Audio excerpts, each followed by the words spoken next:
I was just trying to find any remembrance of him, whether it be a picture, a coffee cup, or children.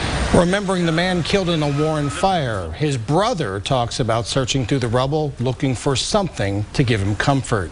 But he didn't find anything. Good evening, I'm Dave Sess. And I'm Alexis Walters. On Sunday, Dan Harrigan celebrated his 49th birthday.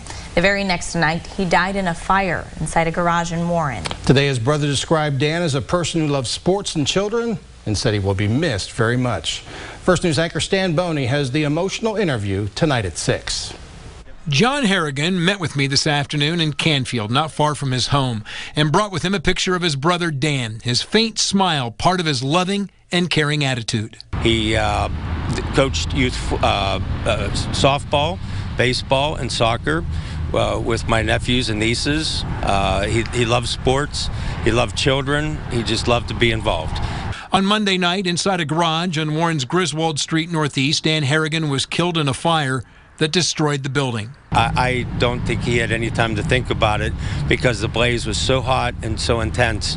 I feel as though that the seconds that he had to live was devastating. Dan Harrigan was raised in Mars, Pennsylvania, where he played football and was a good pole vaulter. He moved to Warren to work for Ohio Edison. He was recovering from the death of his daughter. A few years ago, my niece had passed away, unfortunately due to a drug overdose.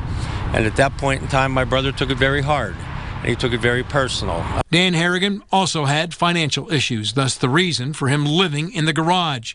He also ran a furniture refinishing business from the garage. Money, his brother says, wasn't a big deal for him. He would find furniture that people didn't want, that they were throwing away. He would fix it, restore it, and then turn around and try to find people who were starting out, who didn't have much money. His heart was always in the right place, and though sometimes he struggled, but his heart was always for the people. Stan Boney, WKBN 27 First News.